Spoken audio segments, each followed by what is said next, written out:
नमस्कार, मैं अशोक व्यास हूँ और इन दिनों मैं हूँ यात्रा पर। बनारस पहुँच गया हूँ। काशी नगरी है, तो विश्वनाथ भगवान की चर्चा नहीं करते हुए मैं अभी एक आत्मीयता के जो आनंदित अवसर आपके जीवन में यात्रा करते हुए विशेष करके काशी जैसे स्थान पर आते हैं, चाहे वो नाव चलाने वाला हो, चाहे वो ऑटो रिक्शा चलाने वाला हो। तो फिलहाल मैं आपको लिए चल रहा हूँ मिलने के लिए ओम प्रकाश गुप्ता जी से, जो ऑटो रिक्शा चलाते हैं 2012 से। पर जब वो मुझे मंदिरों के दर्शन कराते हुए एक आश्रम के बाहर से हम निकल रहे थे, तो बाबा कीनाराम जी का वो आश्रम है, तो उन्होंने वो जो कथा बताई वो मैंने आपके लिए रिकॉर्ड की। तो अभी आप उसके बारे में भी सुनेंगे। और साथ ही बनारस में एक ऐसा शिव मंदिर है जो तिल तिल करके प्रतिदिन बढ़ता है, तो वो बढ़ता जा रहा है, उसके बारे में भी आप उनसे सुनेंगे। पर साथ ही साथ उनकी सरलता, सादगी के अलावा एक सहज जो आनंद होता है, जो इस बात पर निर्भर नहीं होता है कि आपकी जेब में कितना पैसा है या नहीं है, या कल क्या होने वाला है।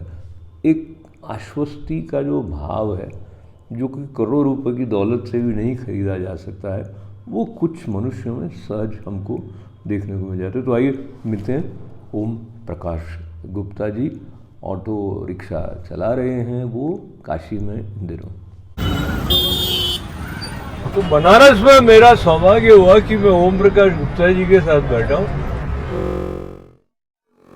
तो इनके रिक्शा में मैंने बनारस के कुछ मंदिरों के दर्शन किए। हमने शुरुआत करी थी काली माता मंदिर से, काली माता मंदिर, काल भैरव मंदिर। हाँ, काल भैरव। फिर दुर्गा माता का भी दर्शन किया और तुलसी मानस मंदिर और त्रिदेव मंदिर तो रोड से ही देखे। हाँ, और संकट मोचन।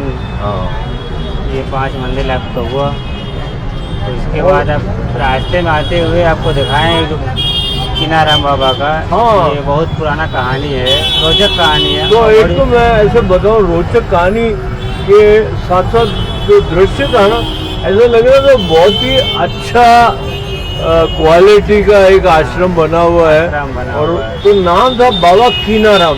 और संयोग से मैंने बनारस में बाबा कीनाराम के बारे में पहले नहीं सुना था, आपने ही बताया। वो कहानी बताइए। कहानी है कि बहुत पहले के वो अघोरी बाबा थे। जो अघोरी होता है ना, उनको कोई चैलेंज किया था काशी में। उन्हीं ये कहानी है कि अघोरियों ने लाश को गंगा जी से बुलाकर खुद जिंदा कर देते थे। अच्छा।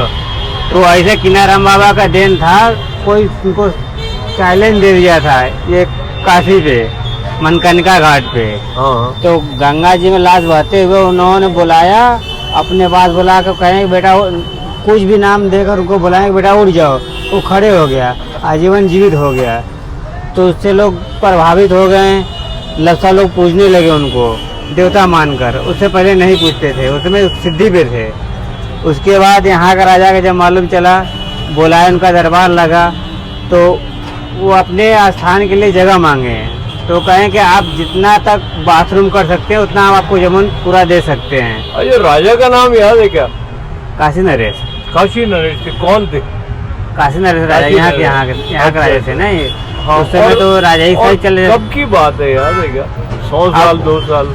2 साल से भी बहुत ज्यादा पुरानी बात है। 500 साल बार पहले की बात है ये। राजा बहुत पहले के थे ना, उस समय की बात है ये है।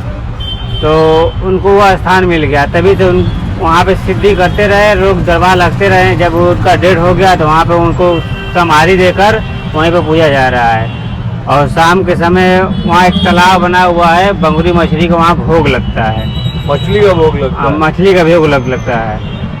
और लोग स्पर्श नहीं करते हैं, दूर से ही देखते हैं उनको, मतलब उनके चरण को स्पर्श नहीं करते हैं। उनका वहाँ पर विग्रह बना हुआ है? विग्रह बना हुआ है, अच्छी खासी अंदर कभी? हाँ, अंदर तो हम कभी कभी जाते हैं, जैसे फैमिली को लेके आते हैं घुमाने के लिए, तो वहाँ पे लेके जाते हैं दर्शन कराने के लिए, तो गए हैं। उसके बाद थोड़ा हट के राजा हरिश्चंद्र घाट है, फिर अंदर गली में जो है त्रिदेव भास्कर है, उनका बहुत पुराना कहानी है। कोई एक मिनट, ये मंदिर का नाम फिर से? त्रिदेव तिलभांडेश्वर महाराज। तिलभांडेश्वर महाराज। हाँ। तिलभांडेश्वर।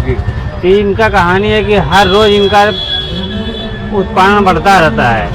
मतलब जो स्थापना हुआ इतना बड़ा से आज के ज़माने में इतना बड़ा हो गया, कम से कम अब इतना ऊंचा हो गया है। अच्छा। तो हर तिल हमेशा बढ़ते रहते हैं और दिखाई नहीं देंगे। हाँ। लेकिन होता है नहीं, 500 वर्ष के बाद इतनी बड़ी मूर्ति था, अब इतना बड़ा हो गया और रिकॉर्ड होता रहता है। तो बढ़ते रहते हैं, हमेशा हर वक्त बढ़ते रहते हैं। ये यहाँ का कहानी है। तो एक तो मैं ये बात कहना चाहूँ कि बनारस में आत्मीयता और अंतरंगता इतनी जल्दी स्थापित हो जाती है। तो जिन्होंने आपसे मिलवाया वो भी ऐसे आपको मेरे बारे में कह रहे थे जैसे वो मेरे बुजुर्ग हो। हमारे बुजुर्ग आसपास के ही लोग भी बताए हुए हैं। तो हम पहले हमको जानकारी था, घूमते फिरते रहते थे। उससे पहले हम दूसरा काम करते थे। अब जब ऑटो में आ गए हमें जानकारी तो लोग को बताते हैं ताकि यार लोग प्रभावित हो जाए, उससे खुश हो जाए। हमारे ये खुशी रहता है कि लोग आए हैं तो हमारे हिसाब से पूरा घूम के जाएं। अधूरा रहने से क्या फ़ायदा है, उनको भी जानकारी नहीं होगा। हम तो एक बार में घुमाएंगे 2-3 घंटे के लिए, लेकिन वो तो 4 दिन के अपना समय बर्बाद करके आए हुए हैं यहाँ पे घूमने के लिए। इसलिए पूरा जानकारी उनको मिल जाए ताकि इससे प्रभावित हो सके।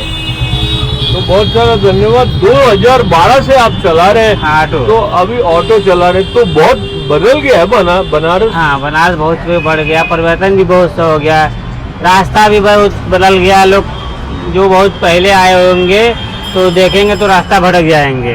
अब वो रास्ता ही बदल गया है रूट का। और ये कैसा लगा आपको जो कॉरिडोर बना वहाँ पे? बहुत अच्छा लगा,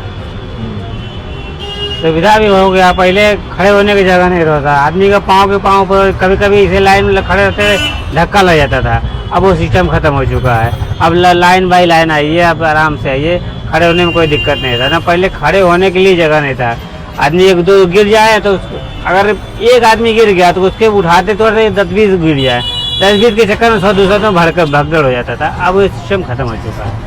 तो व्यवस्था के साथ में और आपको गर्व होता है कि आप? हाँ, गर्व होता है कि हम काशी में बसे हुए हैं। ये चीज़ है कि हम काशी में बसे हुए हैं। तो मेरे साथी बल्कि क्या है सारथी आज के दिन यहाँ पर बनारस में ओम प्रकाश गुप्ता जी, बहुत सारा धन्यवाद। ओम नमः शिवाय। ओम नमः शिवाय। ओम नमः भगवते पार्वती। तो ये मुलाकात आपने सुनी, आपको अच्छी लगी होगी। साथ साथ जो ट्रैफिक की ध्वनि आप सुन रहे थे उसका भी आपने आनंद लिया होगा। ख़ास करके जो मेरी एप्पल वॉच में लगा है नहीं यहाँ पे, लेकिन वो पहन के तो जब मैं मंदिर में आरती के मध्य में घंटा नाद सुनते हुए उपस्थित होता हूँ तो भी वो कहती है कि इस तरह का जो शोर है वो आपको अस्थायी तौर पर बहरा बना सकता है। तो शोर का अर्थ जो एकदम यांत्रिक ढंग से लिया जाए तो अलग हो जाता है। ऐसा कहते हुए भी मैं ये कहूँगा कि भाई भारत में हॉर्न बजाने के प्रति जो एक स्वतंत्रता आप पुलिस वालों की गाड़ियों में भी देखते हैं, और ट्रैफिक जब चल रहा है तो कितने लोग हॉर्न बजा रहे हैं, पर उस सब के बावजूद एक शांति का सा साम्राज्य यूँ है कि इधर ट्रैफिक चल रहा है और उधर एक मंदिर है जो कि खुला हुआ है, वहाँ पे कुछ लोग बैठे हुए आपको माला फेरते दिखाई दे जाते हैं। तो विलक्षण है भारत और अद्भुत है काशी नगरी। काशी नगरी में बहुत अनूठे अनुभव भी होते हैं और मैंने कुछ मुलाकातें जो आप तक पहुंचाने के लिए संजोई हैं वो भी पहुंचेंगे आप तक इस हैरम्बा स्टूडियो में। एक तो होता है प्रचार, उस दृष्टि से नहीं, लेकिन पहुंच जो है वो बढ़ने के लिए क्योंकि अपनापन जो है उसकी जो आलोक रश्मियाँ हैं वो दूर दूर तक जाएं, इस दृष्टि से भी तो लाइक सब्सक्राइब इत्यादि सहायक हो जाते हैं। पर मुख्य बात है आपका और मेरा भी इस क्षण यहाँ होना और मेरी ओर से आपके लिए मंगल कामनाओं का पहुँचना। धन्यवाद के साथ नमस्ते।